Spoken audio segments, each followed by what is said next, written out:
Let's get more now on unlocking the potential of Nigeria's agriculture exports. We're joined by Mr. Bamidele Ayemibo, lead consultant at the 3T Ampex Trade Academy and former chairman, Export Group at the Lagos Chamber of Commerce and Industry.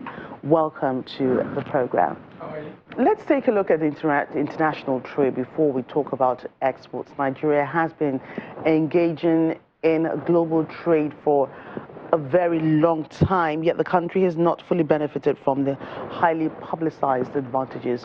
Why do you think this is so?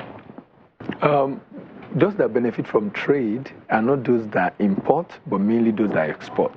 So export, number one, which we are doing, but the export should be done in a diversified manner, number two, and the export should be done with value addition, number three.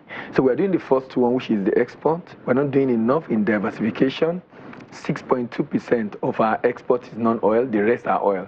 And then the third one, we're not adding value at all. We're very minimal value addition in product living in Nigeria. So that can account for the reason why we're not getting the benefit of trade in Nigeria. Right, so you talk about value addition, which brings us to Nigeria's agricultural export. So how can we take advantage of value addition, especially when it comes to non-oil exports from Nigeria, especially, from the agricultural sector?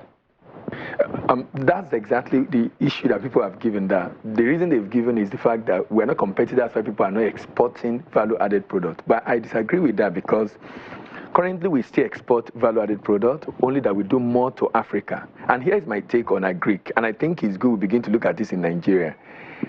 Think about the fact that why should everybody that wants to export, be the one processing it? Why am I not thinking of, I export pap, for example, to the UK, and I'm not the one processing it? So that means I can actually do contract production with individuals who already have a factory and produce for me. Now, when everybody is teaming together to be able to get few people to produce for them, we are going to achieve economy of scale, and with the economy of scale, we can really become more competitive. So I think we should begin to think of adding value, not necessarily me being the one to process, but partnering and teaming with people who are already processing to produce for me in my brand name. Then we can begin to consider doing a lot of value-added export from Nigeria. Right, so when you talk about, teaming up with people to add value, some say regional trade is the way to go. Do you share this view?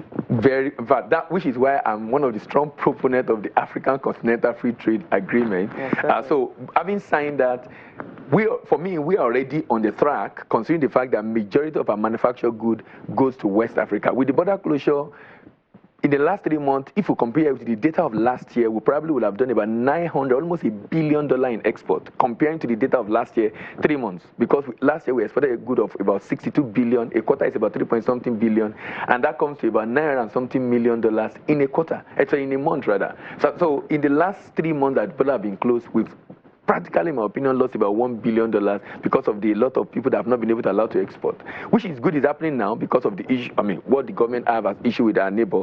So in talking about regional trade, I think adding value, which we already started, only that we're not doing enough, is something we must step up to be able to get the real benefit from the regional trade, talking about African Continental Free Trade Agreement, because we can't export commodity to our neighbors in Africa.